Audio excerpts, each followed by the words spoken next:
आज कार्यालय पे प्रदर्शन इसलिए किया है कि मोदी सरकार अमेरिका के साथ एक समझौता कर रही है और वो समझौता भारत की जो बहुतायत कृषि प्रधान देश है हमारा, जो किसान आबादी उसको बर्बाद कर देगा। सरकार जो है अमेरिका से आने वाले तमाम कृषि उत्पादों को छूट दे रही है, तो शुल्क मुक्त कर रही है, जिससे आने वाले समय में भारत का किसान का जो कृषि उत्पाद है वो पिट जाएगा। इसलिए हम ये समझते हैं कि समझौता नहीं है, समझौता दो तरफा होता है। ये एक तरफा है, ये डेथ वारंट है, भारत के किसान का डेथ वारंट है, जिसके ऊपर हस्ताक्षर देश का प्रधानमंत्री कर रहा है। इसलिए पूरे देश में आज हम आक्रोश प्रकट करते हुए यहाँ पे बीजेपी के कार्यालय पे पहुंचे, ये कहने के लिए कि अगर आप इन समझौतों पे आगे बढ़ोगे तो आपको और बड़ा विरोध किसानों का सामना करना पड़ेगा। FTA डील क्या है? FTA डील ये है, भारत ने अमेरिका से जो आता है सामान उस पर 0 शुल्क कर दिया और अमेरिका ने हमारे सामान के ऊपर 18% शुल्क कर दिया। इससे होगा क्या? अमेरिका का गेहूं, मक्का, सोयाबीन, वहाँ का पशु चारा, दूध से बड़ी हुई चीजें, सब चीजें भारत में आएंगी और यहाँ पे जो किसान पैदा करता, क्योंकि वो वहां से आएंगी, शुल्क नहीं लगेगा, सस्ता होगा, यहाँ का सामान महंगा होगा, यहाँ का कोई नहीं खरीदेगा, इसलिए किसान बर्बाद हो जाएगा और अमेरिका के पूंजीपति माला माल हो जाएंगे। प्रधानमंत्री कह रहे हैं इससे किसानों को नुकसान नहीं है। नुकसान तो सीधे तौर पे, मैं एक उदाहरण दे रहा हूँ, सरकार ने दिसंबर तक कॉटन के ऊपर इंपोर्ट ड्यूटी हटा दी, 11% टैक्स लगता था, आयात शुल्क घटा दिया, आज कपास का भाव नहीं मिल रहा है। ये सरकार झूठ बोल रही है, क्योंकि इनका उद्देश्य झूठ। हिटलर ने कहा था एक झूठ को 100 बार बोलो सच हो जाएगा, इसलिए ये बार बार झूठ बोल रहे हैं कि इससे बर्बाद नहीं होगा। हम ये समझ रहे हैं इससे पूरे देश का किसान बर्बाद हो जाएगा।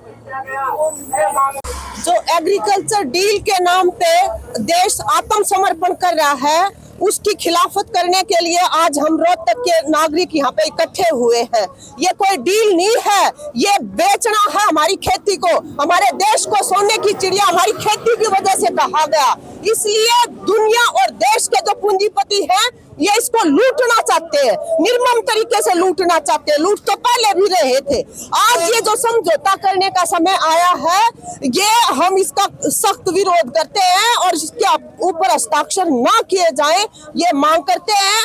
और जो विद्यार्थियों के साथ, छात्रों के साथ जो अपनी न्याय की आवाज उठा रहे हैं और वहाँ पे लड़कियों, महिलाओं के साथ जिस तरह से बर्बरता की गई है, उसकी भी आज हम यहाँ इस मंच से घोर निंदा करते हैं। और जिन भी पुलिस वालों ने जिसके भी आदेश पे ऐसा किया है, उन सबको सजा दी जानी चाहिए। लगातार युवा वहाँ इकट्ठे हो रहे हैं, क्या ये गुस्सा है लोगों का सरकार पे?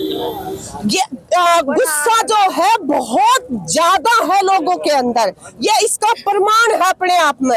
जिस तरह से वो डंडे बरसा रहे थे और हमारे युवा जो है वो सीधे खड़े होकर कह रहे थे कि मारो मारो, न्याय की आवाज उठाएंगे, अपना हक लेके रहेंगे, जितना जी करो उतना मारो। ये क्या दिखाता है? ये दिखाता है कि लोगों के अंदर और युवाओं के अंदर खास तौर पे जो उनको कॉकरोच बताया जा रहा है, उनके अंदर बहुत गहरा गुस्सा और आक्रोश है।